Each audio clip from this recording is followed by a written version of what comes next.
Highly capable leaders often move with unusual clarity. They think out loud, they share context early, they make decisions visible instead of mysterious. And when that happens, something interesting occurs. Transparency changes how teams operate. It replaces guessing with understanding. It invites people into the thinking, not just the outcome. But it also raises the level of the room. When the why is clear, the contribution becomes clearer too. This episode is all about why transparent leadership feels different, how sharing context builds trust, accelerates alignment, and creates stronger ownership, and why clarity isn't just a leadership style, but it's a force multiplier and a growth multiplier. This is The Art of Commerce. I'm Jinx Jaglakar. I'm Anish, and let's get into it. The Art of Commerce is a podcast featuring conversations on creativity and conversions. Hosted by Anish, a data-obsessed creative director, and Jinx, a growth-obsessed CMO. Listen on for actionable insights for the modern marketer. Excellent topic for this week, Jinx. Transparency. I mean, yeah, it sounds so simple. So simple. It sounds so simple, but it's so hard. It's so hard, and a lot of times it's so easy to say, "Oh, we need better leadership in these times," right? And that can be said across the board. Yeah, like so many companies, so many teams just don't have good leadership. Yeah. And when we try to peel back the onion of what makes a good leader, a lot of times it's just caring of transparency. Yeah. Like you don't have to be the most innovative thinker, the maverick in your field. Yes, all of those things help. New ways of thinking inspire people. Yeah. But you also can't have all the context in the room necessary. A lot of things are need to know basis, right? And that's where transparency just helps move everyone along together as one unit and build a relationship with everyone that is beyond transactional. That's right. No, that's right. And look, we talked about it before. Transparency doesn't mean give everyone every bit of information. That's good distinction. Because again, like that's just overload. Yeah. Like you're not like if I did that, if I went into every meeting, I went into the e-commerce meetings, all the points of the business, all the problems, all the data, all the people are gonna be like, wait, what? So what do I do now? What do I do now? What do I do? Am I motivated? So like let's be clear. Transparency is not giving all the information. And like you said, like there's a need to know. There's a reason of a need to know basis, right? And it's not for lack of transparency. It's for really keeping people focused most of the time, or fiduciary responsibility, because not everyone can know certain things about finances in public companies in particular. That being said, transparency is all about understanding the why, right? You don't have to give them every bit of information, but if your team understands the why, and you make that transparent, and why we're doing what we're doing, and why this is the place we're marching, and why we are using this goal, and why, then it's good. And that the why doesn't need to be exhaustive. No, the why just needs to be understandable and relatable and repeatable, so that your team can relay it to others, whether they be managers of managers or whether they be on the ground talking to their cohorts, or glue between partner teams, for lack of a better term. I think that's exactly right. And also, like, call back to one of our previous conversations is, if you do the translational work early on, if you strategize well as a leader, your why is not going to be exhaustive. It's going to be highly contextual, highly actionable, and relevant to who you're speaking to. That's right. Yeah. Again, as a leader, you have to put in the work first. It's like I've said it to you before. You just took the words right out of my mouth. But you have to. Because again, like so many times as leaders, we're like, we got to be transparent. So we'll just go and say stuff and whatever. It's like, no. Like spend the time, like understand what the barrier to your team, understand what what's going to motivate them, understand what you believe is the thing they need to know the most to enable quality decision making. And then spend the time to get all that data, remember, like we said, and then spend the time of how you use rhetorical devices, how you use, things to make it really memorable and concise and repeatable, and then repeat it. repeat it. Like those 3 steps, you need to do as a leader. Jinx, you just described marketing 101. Yeah, that's true. Crack a powerful big idea, repeat it till it becomes memorable, Yeah. and then hopefully see the conversions that you expected. I mean, that's the thing. It's like we're it's like so funny. Like we're marketers, and then so often we forget how to market our ideas. Like, wait, we're supposed to be doing this all day long. Like, we're so smart at it, and then like you're like, oh man, I just didn't even remember that. Like my employee is my audience. If you want to make it really memorable for millions of people, make it work for the 10 or 15 or 100 people in your team. Exactly. That's right. No, that's right. And so, see, and he's just dropping truth bombs over here. Transparency isn't about explaining more. It's about enabling better decisions. Not about explaining more. Yeah. That's true. That's right. But explaining better decisions. Enabling better. And so it goes back to what we were talking about in the intro, which is you don't have to say more stuff. Like, again, like I think what we get a little bit hung up on and why, honestly, organizations shy away from transparency is because they're like, I can't tell them too much. They're on a need to know basis. I can't tell them about the financials of the company. I can't tell them about the competitive thing we're doing. That's like, if it gets out, we lose our competitive advantage. Like, so I'm not going to be transparent. I can't be transparent. And then it's the easy thing to do in that moment. Yeah. And then you're like, but again, transparency isn't about more random information. It's about more information that's going to enable them being your employees and your teams to do their jobs more effectively and make decisions better. So when they're sitting there and they're like, I can go do A or I can do B. And if you looked at that problem, you would say, I can do A or B, and I would pick A because that's better for the business. They should know that they should pick A. I mean, so we talked to Mario Ciabarra from Quantum Metric, and he said that. He said, we asked him that question, like, how do you scale from, being in a little tiny office with a couple employees, and now there are hundreds all over the world. And you're like, how do you do that? And he said, I need to get my leadership team to think like me. Correct. So he can solve other problems. So when he's in that meeting, when he's not in that meeting, he knows that everything is being looked at the same lens. And again, it's not everyone's going to be Mario, not everyone's going to be Jinx, not everyone's going to be Niche. Not everyone needs to be guys. No, and that's the point. It's just if I know the context, then the decision I'm going to make is the right one for the business. It's not the whim kind of decision or I'm not cloistered or conflicted analysis paralysis where then I have to call somebody. Like, no, I know. I'm empowered. I get it. And if you're actually able to do that, then you're back to the point of empowerment. Like your team's empowered. They're more motivated. Even though like they're making a decision that maybe you would want them to make, having them figure that out and not micromanaging them to that actually is empowering to them. And they're like, I get it. I understand the playbook. My bad sports analogies. I understand the playbook, right? I can run the plays in the playbook, right? It's not about like, any coach, like you don't want your team just making up plays normally. Like you want them to follow the playbook, but they have to own the playbook. And the way they own the playbook, at least in corporate, is to understand the why. They don't have to understand everything. They don't have to understand, what back to my terrible analogy. If they're on offense, they don't necessarily have to understand what defense is doing. They don't have to necessarily understand what special teams is doing, whatever. But they understand what they're doing. Like you don't even have to know if it will work or not. You have to know why this decision needs to be made. That's right. And then, you make it with full commitment to that decision. And then whatever happens, you'll see it and brace it as a team together. That's right.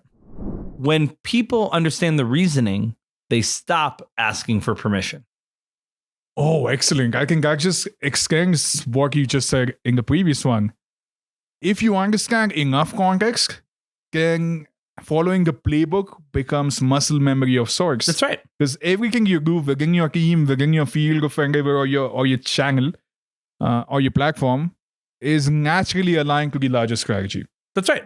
And to me, it also means, A, I don't have to ask permission to run the play, right? Because it's in the playbook. If you know it's the right thing, you should be doing it anyway. Right. But I also then don't have to ask permission necessarily when I need to improvise off the play, right? Because things happen. And things happen in the moment, and you were gonna go straight, but then a barrier came up, so you actually have to go right. And if you don't understand the why, then you might be like, I don't know if I can go right. You'll pause. You'll spend time waiting for permission. Right. Yeah. Lose momentum. Yeah. And by the way, like, it's not a bad thing to say if you don't know to ask. Like I don't want to be, Right. Again, you should create a culture where your employees feel comfortable. Your team feels comfortable to ask. Like, right. It's better to be safe than sorry. Right. But that being said, like, empowerment really comes from like, I understand this playbook so well that I have a high degree of confidence that doing this will be the right thing to do for the business because I know all these things. And if for some reason it comes off and it doesn't work as well as you thought, you actually have the safety and comfort to say, well, why'd you do that? Well, I was going to do this. Here's where I hit the wall.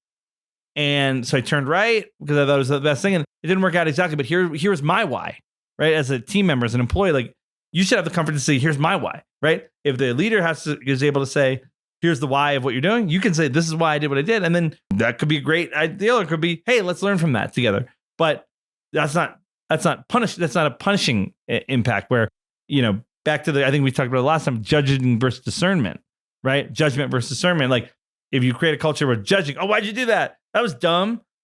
And then everyone will feel too insecure to own their choices. Exactly. But if it's why do you do that? Oh, here's why. Here, the playbook said this, and here was what I was leveraging on, and we agreed to this, and this is why.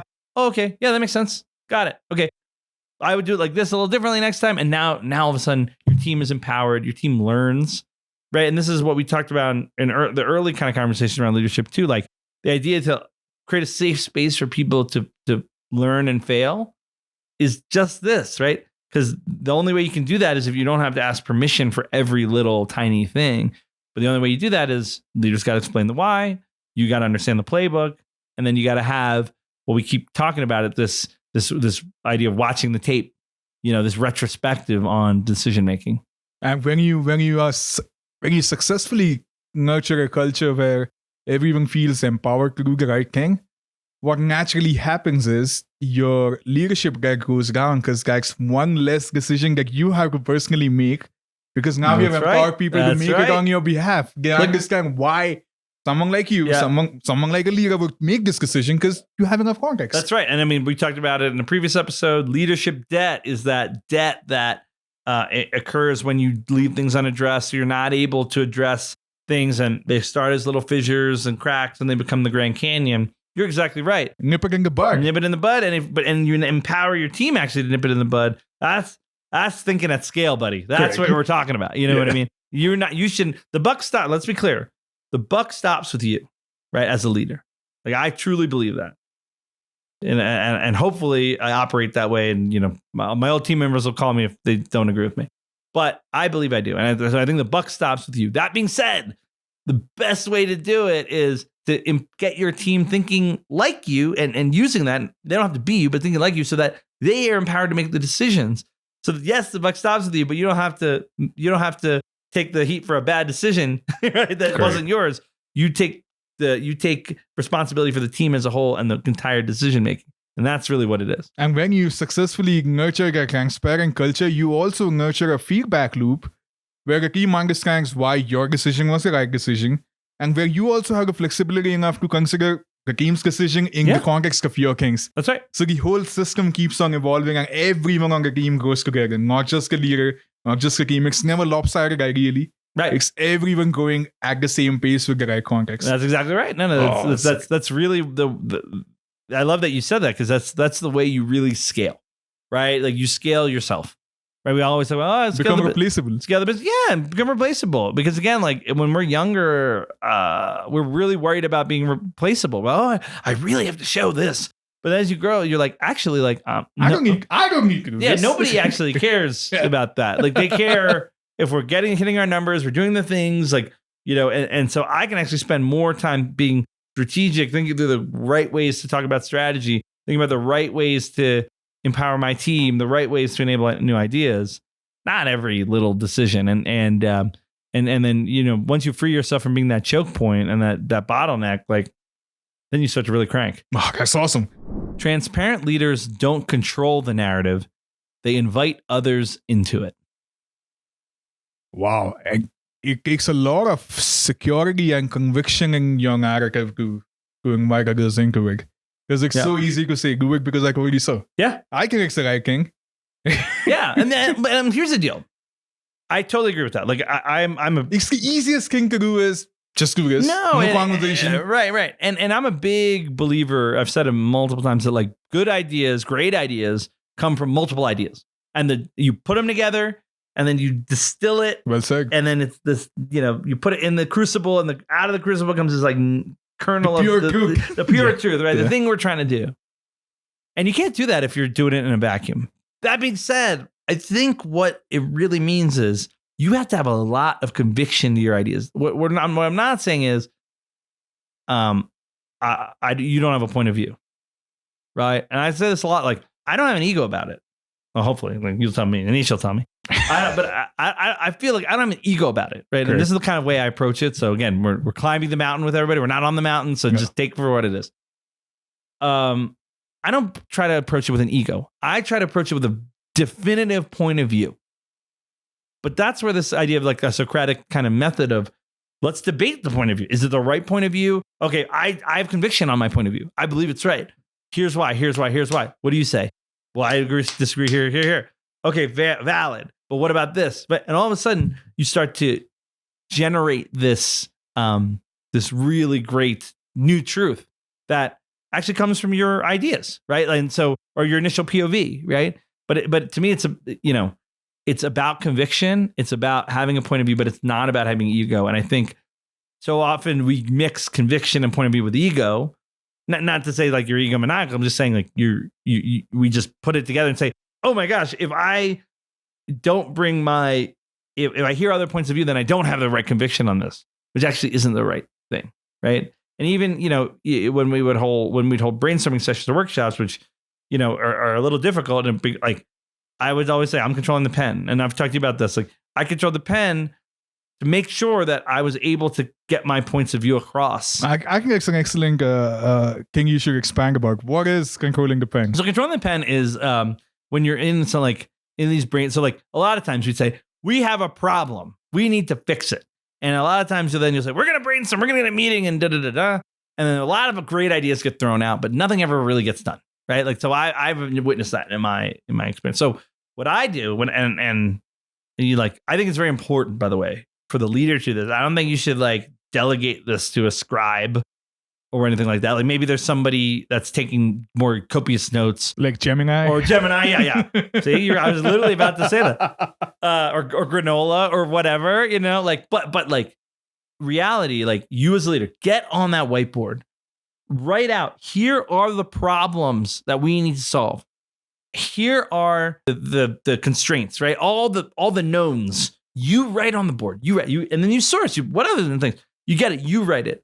Then when you're getting feedback, when you're getting ideas, you have your own point of view on how you solve stuff, right?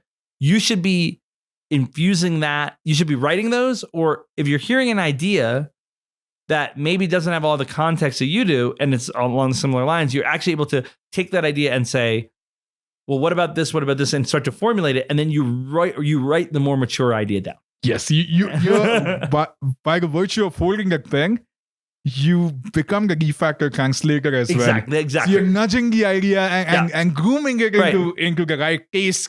That's right. The certain case that you've acquired. That's right. And again, it's a fine line because what the goal is not to just push your idea and say it's somebody else's. A question for you. Sorry. No, that was it. Again, the fine line, because this could be construed as, well, Jinx is just writing down his ideas and then just telling them that it's their idea. And it's like, no, because they will not believe that because they will know it's not their idea. The key is to take their good idea and translate it into what the overall strategy, what it is for the business, because it is their idea and you have more context than they do. So you're actually able to translate it. And then truly that becomes their idea, and it becomes an idea that's not myopic or in someone's head, but one that actually impacts the greater good of what you're trying to do. Came out of the group, so it becomes more ownable for the group. Right. Oh no, 100%. Certainly, I'm not executing Jinx's idea. I'm executing our idea. That's right. I mean, it's like leadership 101. Like the best idea, make it their idea, right? Right. Like and it's and that's how you can do that. That's a practical tip that that works really well. And it's not about, again, I want to be clear, it's not about forcing ideas on others. But it's about owning and translating that narrative, because you as the leader should have the broader context there.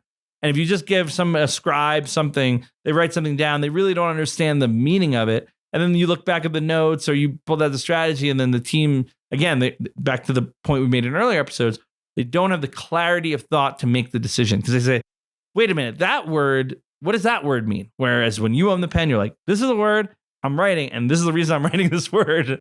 And now everyone knows where to go. And to your point, they own the idea and it's clear to them, and then they can move forward. That's true. When you're nurturing a culture like this, in your experience, has it always been easy to mold this? Like, you do this exercise once or twice or thrice, and now there's enough trust in the team that they know, okay, this is a leader that listens to me. Yeah. That my ideas actually have a shot of actually informing the decisions.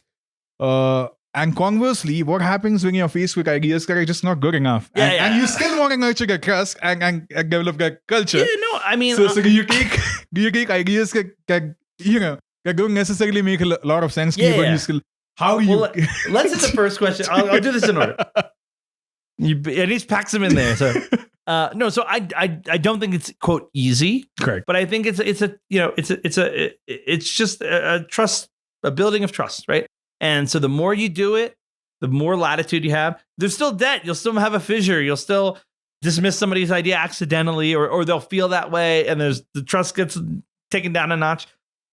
So it's constantly a thing where you're building, and you're 2 steps forward, 1 step back, 2 steps forward, and if you do that, though, you still make progress, right? Like, don't get me wrong, but you have to actively work on it. Like, moral of the story, actively work on it. Don't rest on your laurels. Don't assume that you, just because your team has gotten to some point of working well together, that there's not leadership debt that may be incurred, team debt, decision debt that may be incurred that you have to address. And so, like, in summary, not easy, but the friction gets less as you do it more, and trust the process. And it becomes sounds like you have a process to facilitate this. Yeah, exactly. And then so I've talked about owning the pen. I've talked about how you do use rhetorical things to make it succinct so people understand it. Like, these are the ways that I practice to do it. Okay, so that tactical advice. Okay, on the flip side, what do you do when you're faced with a not so great idea? So that's right. I had forgot. I was trying to avoid that. No, but it's a really great question, and I think that there's a bunch of ways you could do that, and I think in a broader setting, like, say something comes up in a big meeting, right? Like, we'll use the whiteboard session I just talked about. We have a problem. We're going to get together. We're going to get all the good ideas together. And you as a leader are going to shape the direction of the strategy, but you're not filling in all the dots and saying, you do this, right? That's the point of that session, right? We talked about. So an idea comes, it's just not quite informed, right? So you can do a couple things. One, if there's a kernel in there, you can help shape it. You can have shape anything. You can, and honestly, in the best, if you have the right setting, you can say, I like where your head's at.